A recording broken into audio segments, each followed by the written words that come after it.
Combination of spherical surface and mirror. Next heading डालिए सभी लोग, कॉम्बिनेशन ऑफ स्फेरिकल मिरर, या स्फेरिकल नहीं, combination of mirror and refracting glass slab.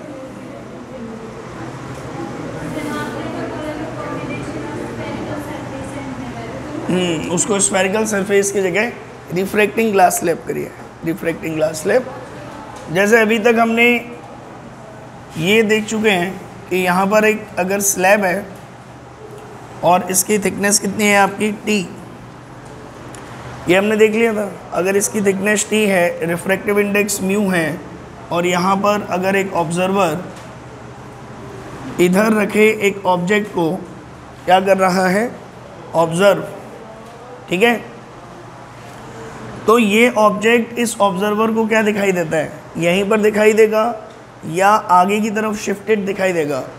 तो हमने सीखा था कि ऑब्जेक्ट अगर इस तरीके से है तो इंसिडेंट रे की डायरेक्शन में ऑब्जेक्ट कैसा दिखाई देता है, शिफ्टेड, ठीक है।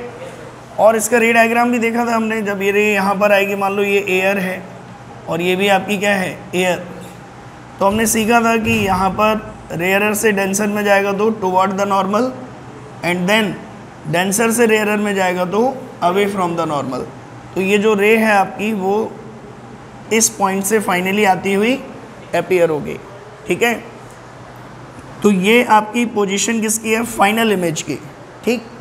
और ये कितने से शिफ्ट करता है इमेज को, अगर हम शिफ्टिंग की बात करें तो शिफ्ट का फॉर्मूला हमने देख लिया था, that was T into 1 - 1 upon mu of glass slab, mu of slab divided by mu of observer, mu of slab divided by mu of observer. ये फॉर्मूला आपका शिफ्ट का है। खास बात ये ध्यान रखनी है कि अभी ऑब्जर्वर और ऑब्जेक्ट का मीडियम दोनों का क्या है, सेम। मैंने ये बताया था कि अगर ये मीडियम डिफरेंट है तो फिर आप क्या करेंगे, इसको भी एक स्लैब मान लेंगे इससे होकर जाती हुई, और फिर ये शिफ्ट के दो फॉर्मूले लगेंगे, ठीक है, एक इसकी वजह से और एक इसकी वजह से। इज दैट क्लियर, बोलो, ठीक है। अब हम क्या कह रहे हैं कि इस स्लैब को अगर हम मान लीजिए, ये क्वेश्चन कई बार पूछा गया है, इस स्लैब को अगर हम एक सरफेस पर क्या कर दें,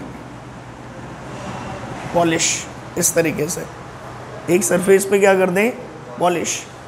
और अब अगर आपसे पूछा जाए कि इस स्लैब से ये ऑब्जेक्ट इधर रखा हुआ है, ठीक है, इसकी थिकनेस आपकी मान लीजिए है 4 सेंटीमीटर और रिफ्रैक्टिव इंडेक्स है 3/2, और एयर में ये ऑब्जेक्ट रखा हुआ है, तो आपसे पूछा जा रहा है कि बताइए इसकी फाइनल इमेज कहाँ बनेगी, what is the position of its final image. जैसे यहाँ पर इस ऑब्जेक्ट की फाइनल इमेज कहाँ बन रही है, इधर, और ये कितने रिफ्रैक्शन के बाद, एक इधर एक इधर, 2 रिफ्रैक्शन के बाद फाइनल इमेज कहाँ बन रही है, इधर। और ये कैसी इमेज है आपकी, वर्चुअल, क्योंकि डॉट डॉट करके ड्रॉ करना पड़ रहा है ना हमें, यस और नो। तो अब आपको यहाँ पे बताना है कि इस ऑब्जेक्ट की फाइनल इमेज क्या बनेगी। तो ध्यान से देखिए, इसमें अगर इस पूरे कॉम्बिनेशन को हम रिप्लेस करें किस तरीके से, ध्यान से देखिए, यहाँ पे ऑब्जेक्ट है, मैं ये मान सकता हूँ क्या कि ये ग्लास स्लैब ऐसे है और एक प्लेन मिरर इस तरीके से बिल्कुल पास में रखा हुआ है, ये अजम्पशन मान सकते हैं, बताइए। एक प्लेन मिरर बिल्कुल इसके चिपक के रखा हुआ है और ऑब्जेक्ट यहाँ पे रखा हुआ है। तो अभी ग्लास स्लैब का काम क्या है बताइए, ये 4 सेंटीमीटर की ग्लास स्लैब है और इसका रिफ्रैक्टिव इंडेक्स कितना है आपका, 3/2। इसको करने का पहला मेथड बता रहा हूँ मैं आपको। 4 सेंटीमीटर, म्यू कितना है आपका, 3/2, और हमने ये मान लिया कि एक प्लेन मिरर बिल्कुल इधर रखा हुआ है, जस्ट पास में इसके, क्योंकि पॉलिश इसी पर है, तो हम इसके बीच की डिस्टेंस को नेग्लिजिबल मानते हुए बिल्कुल पास में एक प्लेन मिरर मान रहे हैं, ठीक है। अब क्या होगा बताओ, जब इस ऑब्जेक्ट से रे निकलेगी तो ग्लास स्लैब फाइनली उसकी इमेज कहाँ बनाएगी बताइए। थोड़ा सा शिफ्ट करके आगे की तरफ, ये इमेज किसने बनाई, I1। I1 इज फॉर्म्ड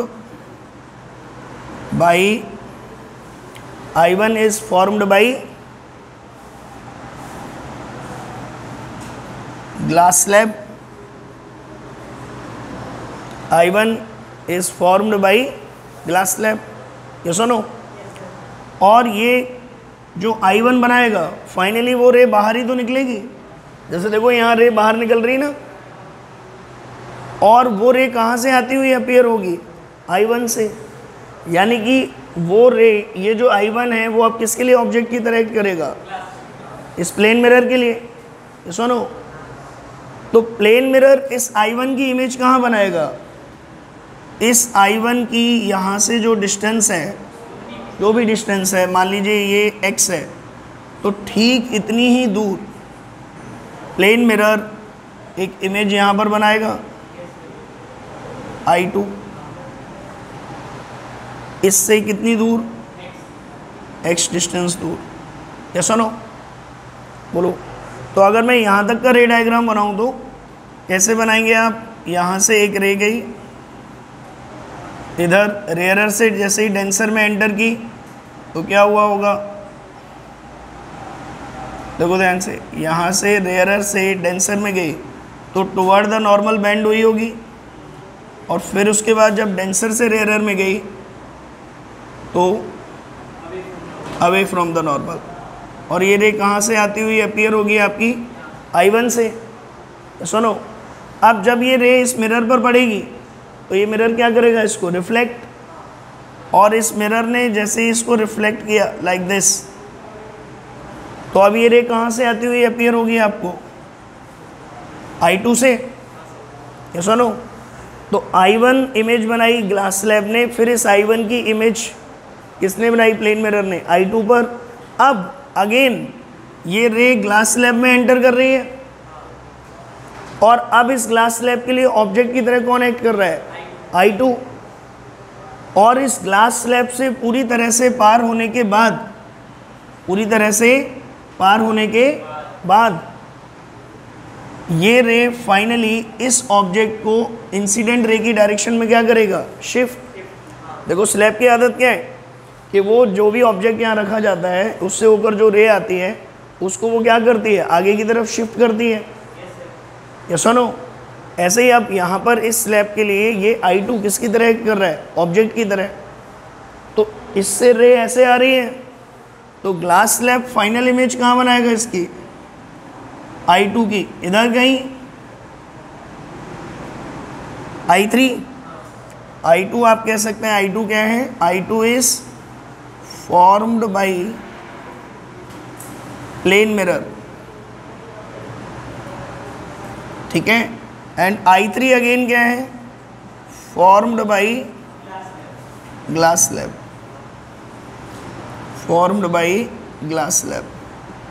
ये सुनो। और इसका रे डायग्राम अगर बनाना चाहें तो देखो इधर अगेन ये रेयरर से डेंसर में आ रही है रे, रेयरर से डेंसर में, तो क्या होगा, टुवर्ड द नॉर्मल बेंड हो गई लाइट, और फिर ये कैसे जा रही है, डेंसर से रेयरर में, तो अवे फ्रॉम द नॉर्मल हो गई। तो यानी कि अब ये जो रे है आपकी, जो अवे फ्रॉम द नॉर्मल हुई, वो कहाँ से आती हुई अपीयर होगी आपको, I3 से। ये रे डायग्राम समझ आ रहा है आपको, बोलो। एकदम से देखोगे रे डायग्राम तो कुछ समझ नहीं आएगा, लेकिन अगर आप शुरुआत से ट्रेस कर रहे हैं, पहले इस ऑब्जेक्ट का रे डायग्राम बनाया हमने यहाँ से निकलते हुए, तो ये इसने इमेज कहाँ बनाई, I1 पर, फिर इस I1 से आती हुई रे मिरर से रिफ्लेक्ट हुई, तो उसकी इमेज कहाँ बनी, I2 पर। देन अगेन ये रे स्लैब से पास होकर फाइनल इमेज कहाँ बना रही है, I3 पर। समझे? यानी कि अब अगर यहाँ पर कोई ऑब्जर्वर खड़ा है इधर, तो ये रे उसकी आँख में जाएगी, तो फाइनली उसको इस ऑब्जेक्ट की इमेज कहाँ दिखाई देगी बताइए? I3 पर। Is that clear? बोलो।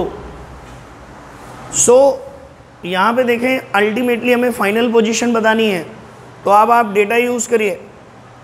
I1 की पोजीशन मतलब ये शिफ्ट कितना आएगा, देखिए ध्यान से, ये शिफ्ट पहले वाला शिफ्ट, तो ध्यान से देखिए, ऑब्जेक्ट एंड ऑब्जर्वर दोनों एक ही मीडियम में है, तो शिफ्ट का फॉर्मूला पहले के लिए लगाएंगे तो दैट इज OI1, ये शिफ्ट है, और शिफ्ट का फॉर्मूला क्या है? Thickness of slab into 1 minus 1 upon slab का रिफ्रेक्टिव इंडेक्स विच इज़ 3/2। उसको सॉल्व किया तो कितना आया? 4, ये 2/3, 3 माइनस 2, 1/2, तो कितना आ गया आपका? 2 सेंटीमीटर। Is that clear? यानी कि ये लेंथ आपकी कितनी आई? 2 सेंटीमीटर। तो ध्यान से देखिए, ये टोटल डिस्टेंस मान लीजिए स्टार्टिंग में दे रखी थी कितनी? 6 सेंटीमीटर। मान लो ऑब्जेक्ट की पोजीशन कितनी दे रखी थी? हाँ, 1 माइनस 2/3 बनेगा ना, फिर उसको सॉल्व करेंगे, 3 माइनस 2, 1/2, 1/3, हाँ sorry 1/3, it is not 1/4, it is 1/3, तो ये कितना आएगा? 4/3 सेंटीमीटर। ठीक है। अब यहाँ पे ये डिस्टेंस आपकी कितनी आ गई? 4/3। टोटल डिस्टेंस कितनी थी आपकी, मान लीजिए 6। ये सुनो, तो I1 की पोजीशन कितनी आ गई यहाँ से? 6 माइनस 4/3, ये मान लीजिए M1 और ये M2, ये 2 पॉइंट है। तो मैं ये कह सकता हूँ कि I1 की इससे डिस्टेंस कितनी है? 6 माइनस 4/3, और ये टोटल कितना है? 4 सेंटीमीटर। तो मिरर से I1 की distance of I1 from mirror कितनी हो जाएगी बताइए?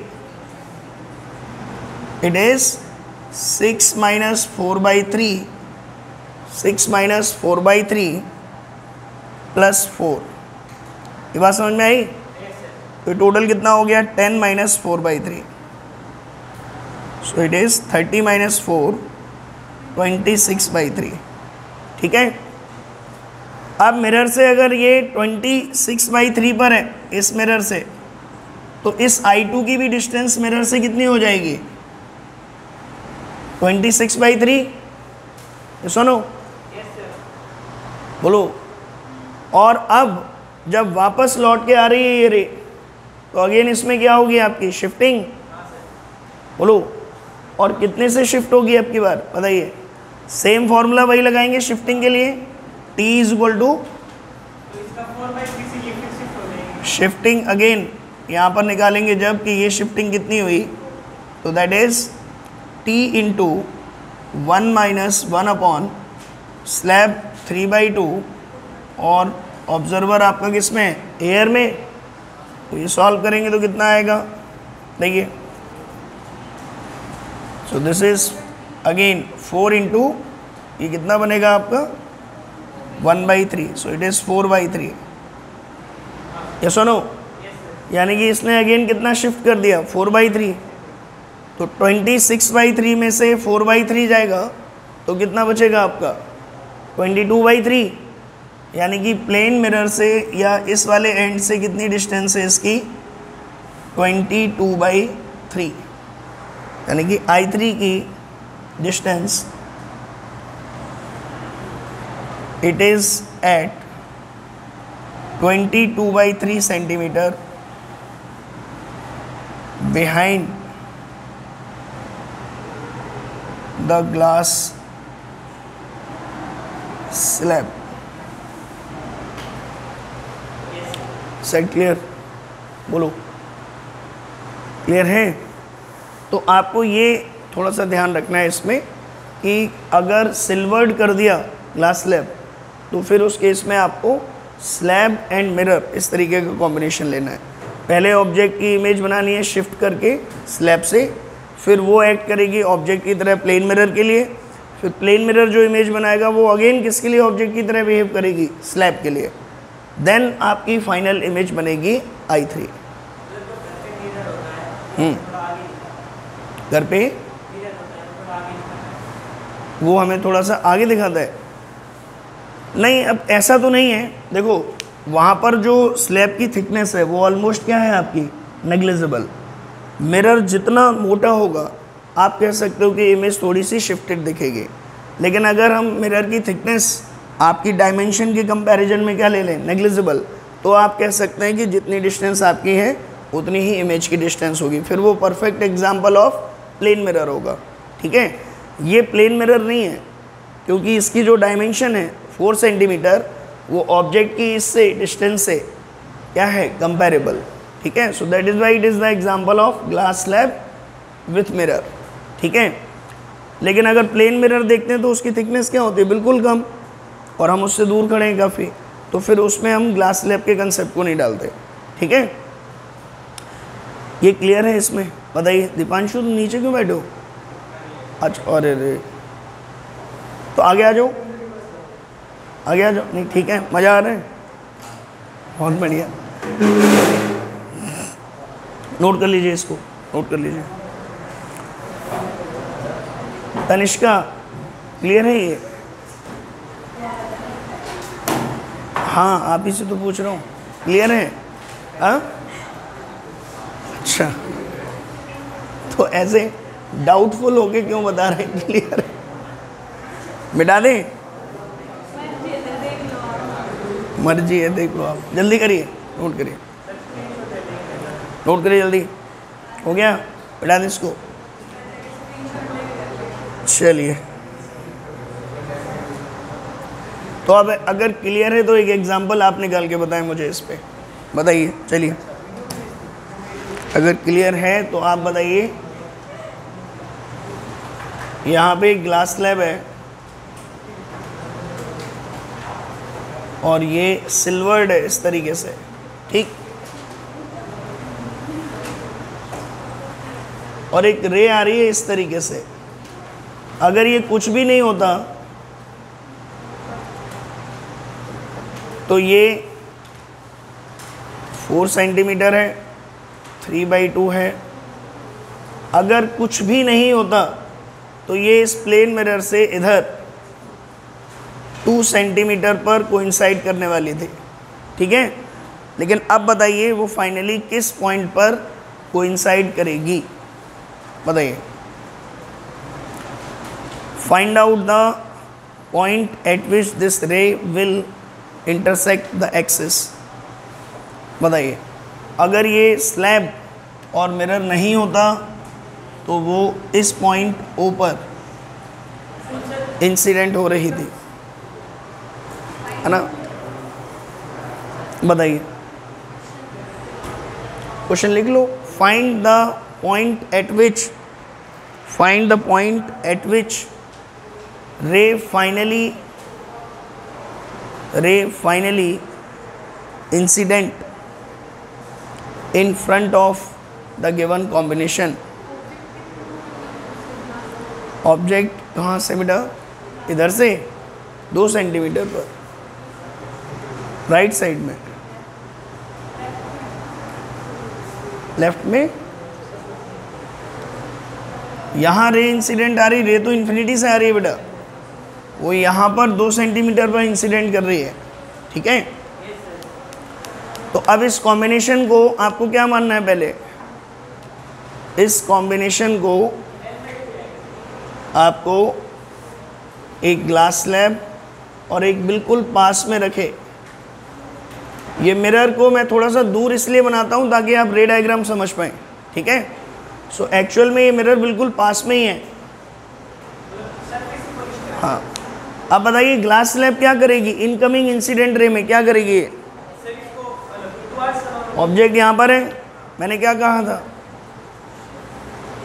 हमेशा स्लैब जिस पॉइंट पर रे मिल रही है या जिस पॉइंट से आती हुई अपीयर हो रही है उसको इंसिडेंट रे की डायरेक्शन में क्या करेगी, शिफ्ट। सो अगर ये इस रे को इंसिडेंट रे की डायरेक्शन में शिफ्ट करेगी, मतलब यहाँ पर अगर रे आ रही है और वो यहाँ पर अगर इस तरीके से रे आ रही है जो फाइनली इस पॉइंट पर मिलने वाली थी, तो वो इस स्लैब से पास होने के बाद, ध्यान से देखिए इधर रे डायग्राम मैंने आपसे पहले ही कहा इस चैप्टर में जो जितना अच्छे से बना पाएगा वो उतने ही अच्छे से क्वेश्चन सॉल्व कर पाएगा। ये रेयरर से डेंसर में आ रही है तो क्या होगा, टुवर्ड द नॉर्मल बेंड हो गई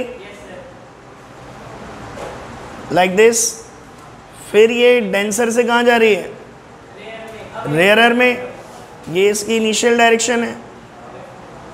तो अब ये रेयरर से डेंसर में जा रही है तो क्या होगा, अवे फ्रॉम द नॉर्मल। तो ये रे अगर ये प्लेन मिरर नहीं होता तो ये रे यहाँ मिलती है आगे ओ डैश पर। देखो ध्यान से, इंसिडेंट रे की डायरेक्शन में इसने क्या किया, इसको शिफ्ट, क्या किया, शिफ्ट। और इस शिफ्ट का फॉर्मूला क्या है, ओ ओ डैश, स्लैब की थिकनेस इंटू 1 माइनस 1 अपॉन उसका रिफ्लेक्टिव इंडेक्स विच इज़ 3/2, और ऑब्जर्वर जहाँ पर रखा हुआ है उसका रिफ्लेक्टिव इंडेक्स वो कितना है, 1 एयर में रखा है। तो यहाँ से ये कितना आएगा, T 4 इंटू 1 माइनस 2/3, तो ये बन गया फिर से आपका 4/3, यानी कि ये डिस्टेंस कितनी आ गई, 4/3 सेंटीमीटर। ठीक है, अब ध्यान से देखिए ये जो ओ डैश है ये इमेज बनी स्लैब से, अब ये किसके लिए एक्ट करेगा, ऑब्जेक्ट की तरह, प्लेन मिरर के लिए, या सुनो। तो प्लेन मिरर इस इनकमिंग रे को जो इस पर इस तरीके से इंसिडेंट हो रही है कैसे रिफ्लेक्ट करेगा, लाइक दिस, ऐसे रिफ्लेक्ट करेगा। बोलो, तो यहाँ पे अगर मैं बात करूँ, ये जो प्लेन मिरर है अब ये रे को इस तरीके से रिफ्लेक्ट करने वाला है, लाइक दिस। ठीक है, लाइक दिस। ये रे डायग्राम समझ आ रहा है आपको, प्लेन मिरर ने रिफ्लेक्ट किया। अब यहाँ पर ये जो प्लेन मिरर है वो इस पर ग्लास स्लैब पर जब पड़ेगा तो ये इमेज कहाँ बनाएगा, ये प्लेन मिरर जितनी डिस्टेंस ओ डैश की यहाँ से है, एम से ओ डैश, ठीक उतना ही अंदर यहाँ पर बनाएगा इमेज। यानी कि अगर ये ग्लास स्लैब नहीं होती तो ये यहाँ आ रही होती रे, या सुनो। अब क्या होगा, लेकिन जैसे ही ये पॉइंट आप पता कर लो, ये इमेज क्या है आपकी, ओ डबल डैश, और ओ डबल डैश कौन बना रहा है आपका, प्लेन मिरर। तो what you will write, O double dash is formed by plane mirror. और इसकी डिस्टेंस कितनी होगी बताइए, अगर यहाँ से डिस्टेंस पूछूं मैं तो it is M O double dash is equal to M O dash. और एम ओ डैश कितना है आपका बताइए, ये 2 सेंटीमीटर है और ये कितना था आपका 4/3, तो ये कितना आएगा 2 + 4/3 which is 10/3 centimetre. Is that clear, बोलो। और अब जब ये रे इस स्लैब से पास करेगी तो फिर से स्लैब क्या करेगी, अब इसमें बताइए, अगेन इंसिडेंट रे की डायरेक्शन में इसको क्या करेगी, शिफ्ट। ये सुनो, तो यहाँ पर जो ऑब्जर्वर है, ध्यान से देखिए, इधर जो ऑब्जर्वर है उसको ये इंसिडेंट रे की डायरेक्शन में शिफ्ट करेगा, इसको ओ डैश को। तो ये रे कैसे आएगी देखना, अभी यहाँ पर बना रहा हूँ मैं अगेन रे डायग्राम। ये रेयरर से किस में जा रही है, फिर से डेंसर में। तो ये रे यहाँ से बेंड हो गई लाइक दिस, और फिर ये किस में जा रही है, डेंसर से रेयरर में। तो ये अवे फ्रॉम, तो ये पॉइंट कहाँ से आता हुआ अपीयर हो रहा है, यहाँ से ना फाइनली, बोलो ये सुनो। सो अब ये इसमें कितना शिफ्ट प्रोड्यूस कराएगी, तो you will write again next shift produced by the slab that is equal to 4/3। बार बार निकालने की ज़रूरत नहीं है, स्लैब तो फिक्स है, जो वो शिफ्ट प्रोड्यूस करता है वो हमेशा क्या है आपकी, फिक्स 4/3। तो अगेन ये जो ओ डबल डैश है फाइनली कहाँ से अपीयर होगा आपका ओ ट्रिपल डैश पर, ठीक है। और ये वैल्यू कितनी आएगी आपकी ओ डबल डैश से लेके ओ triple dash, it is 4/3। Set clear? बोलो ये वैल्यू यहाँ से 4/3। अब जरा यहाँ से देखो ये वैल्यू कितनी थी आपकी 10/3 और ये 4/3 और ऐड कर दिया आपने, तो इस सरफेस से फाइनली कितनी दूर दिखेगी वो 10/3 4/3 कितना आया 14/3। 14/3 लगभग कितना आ रहा है 14/3 4 से बड़ा है या कम? बड़ा है ना, यानी कि फाइनली ये रे कहाँ से आती हुई अपीयर होगी इसको समवॉट अराउंड यहाँ पर। 4/3 निकालेंगे तो लगभग कितना आएगा 14/3 4.6 समथिंग है ना, तो यहाँ तक तो 4 हो गया, तो यही लगभग पॉइंट आपका हो गया फाइनल रे, जिससे रे फाइनली आएगी इधर, और वो इससे आपकी आएगी 14/3 डिस्टेंस पर और इससे 14/3 - 4, तो यू कैन से 2/3 12 2, ठीक है 2/3। Is that clear? बोलो बात समझ में आ रही है कि नहीं? कर पाएंगे ऐसे क्वेश्चन? हमने ये पूछा था कि फाइनली ये रे इस पूरे कॉम्बिनेशन के सामने किस पॉइंट से आती हुई अपीयर होगी, किस पॉइंट को इंटरसेक्ट करेगी। तो यहाँ पर ये रे आ रही है इधर, और इन सब कॉम्बिनेशन से पास होने के बाद फाइनली किस पॉइंट से आती हुई अपीयर होगी इस ऑब्जर्वर को, इस पॉइंट से 14/3 डिस्टेंस पर। Is that clear? या फ्रंट एंड से पूछ सकता है, स्लैब के फ्रंट एंड से कितनी दूर पर, तो आप वो क्या लिखेंगे 2/3 सेंटीमीटर। क्लियर है? बोलो कुछ भी नहीं है, बस जब मिरर लगा देते हैं तो 2 बार शिफ्ट काउंट करनी पड़ती है हमें। पहली शिफ्ट ग्लास स्लैब से, फिर प्लेन मिरर उसकी इमेज बनाएगा एंड देन अगेन उस इमेज को स्लैब क्या करती है शिफ्ट, ठीक है, तब जाके क्या बनती है आपकी फाइनल इमेज। कर पाएंगे ये स्लैब प्लस मिरर? बोलो चलिए नेक्स्ट देखिए, ये मिटा दें, अब मिटा दें, नेक्स्ट शेडिंग डालिए, नेक्स्ट शेडिंग, नेक्स्ट शेडिंग डालेंगे, ये मिटा दें इसको सब।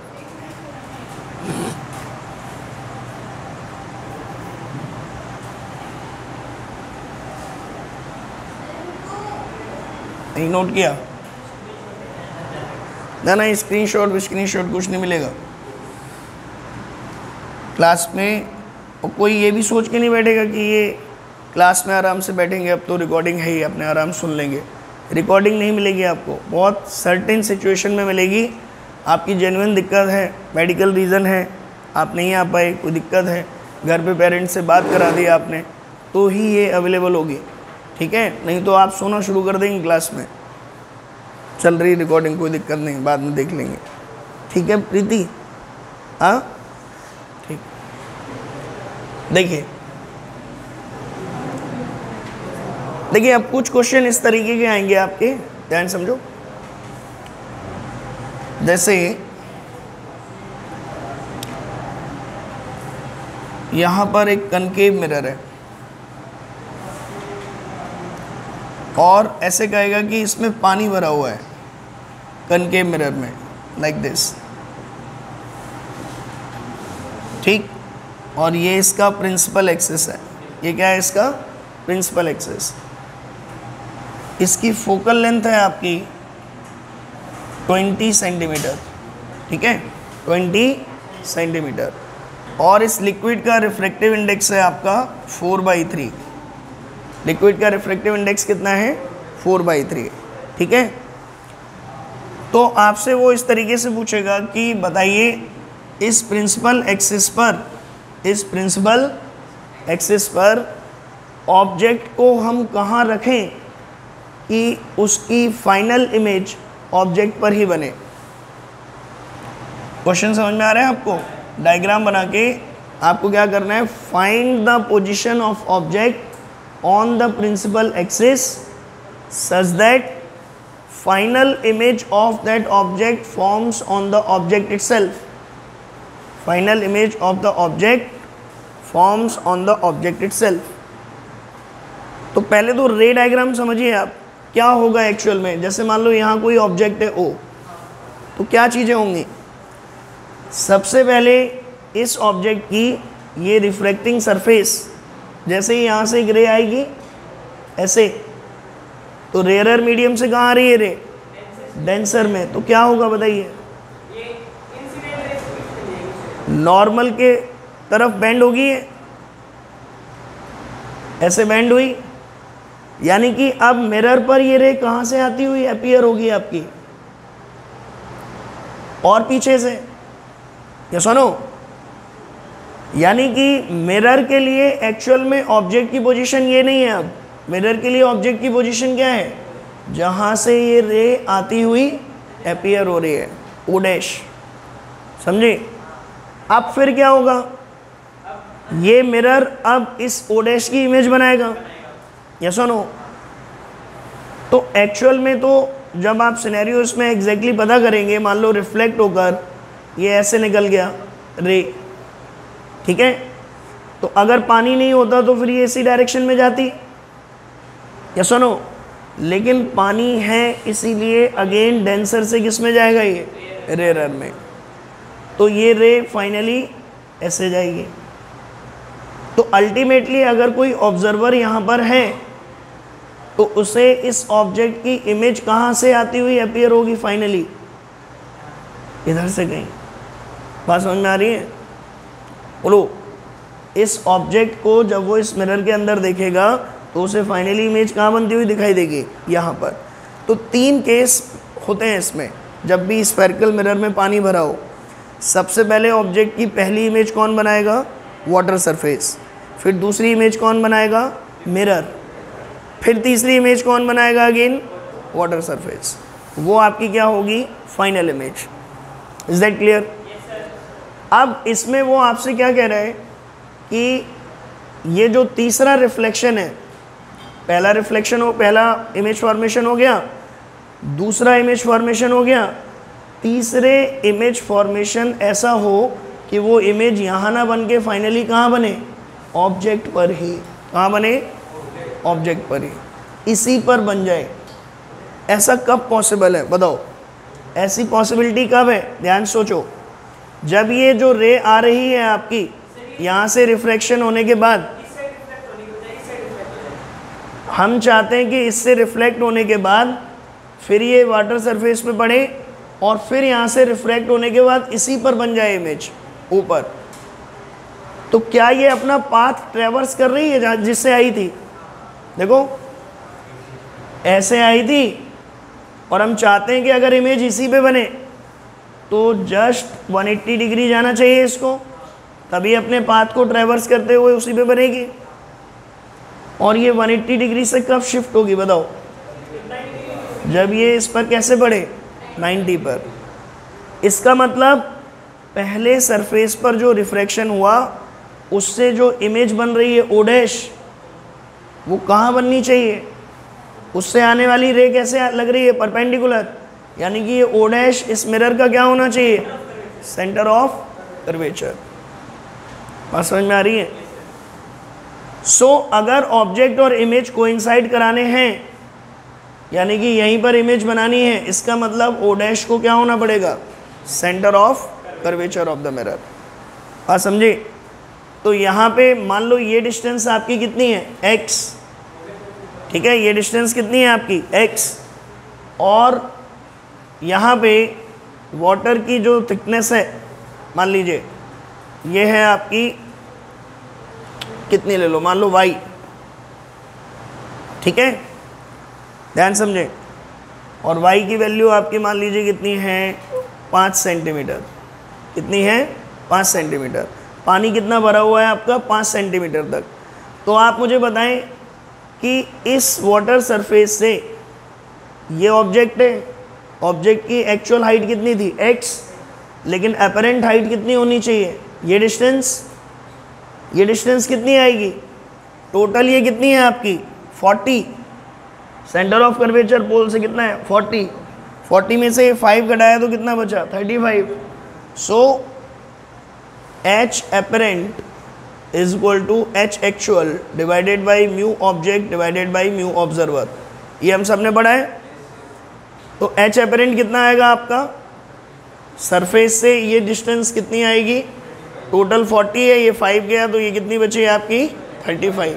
सो it is 35 is equal to actual height मान ली मैंने x, तो ये कितना बनेगा, म्यू ऑब्जेक्ट कितना है आपका 1, यहाँ पे और सॉरी ये है ना ऑब्जर्वर, अभी पानी के अंदर मिरर को लगना चाहिए ना इमेज वहाँ बनेगी।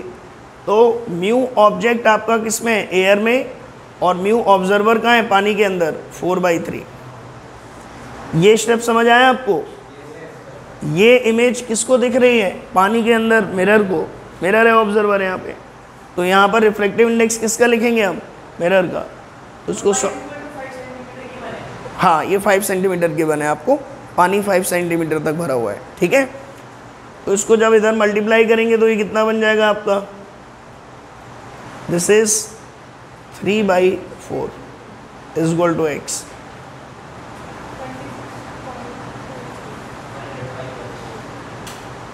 This is the value of x। यानी कि इस वाटर सरफेस से इतनी डिस्टेंस पर अगर आप ऑब्जेक्ट रखेंगे तो ऑब्जेक्ट और इमेज एक दूसरे को क्या करेंगे, कोइंसाइड। क्लियर है, बोलो। आपको ये क्लियरली पता होना चाहिए कि एक्चुअल में तो कितने स्टेप होंगे, 3। पहले यहाँ पे इमेज बनेगी, फिर ये इमेज बनाएगा, फिर ये इमेज बनाएगी, तब जाके फाइनल इमेज बनेगी। लेकिन उसने कहा ऑब्जेक्ट और इमेज कोइंसाइड होने चाहिए। इसका मतलब पहली केस में जो इमेज बनी वो इस मिरर के कहाँ बननी चाहिए, सेंटर ऑफ कर्वेचर पर, क्योंकि तभी फिर ये रे क्या करेगी 90 डिग्री पर, और फिर 90 से वापस जाते हुए अपने पाथ को क्या करेगी, ट्रैवर्स। जिस एंगल से यहाँ रिफ्लेक्ट हुई थी अब उसी पे इंसिडेंट हो रही है, तो अपने पाथ को ट्रैवर्स करते हुए इमेज कहाँ बनाएगी, ऑब्जेक्ट पर। इज दैट क्लियर, बोलो। क्लियर है ये, आगे बढ़ें।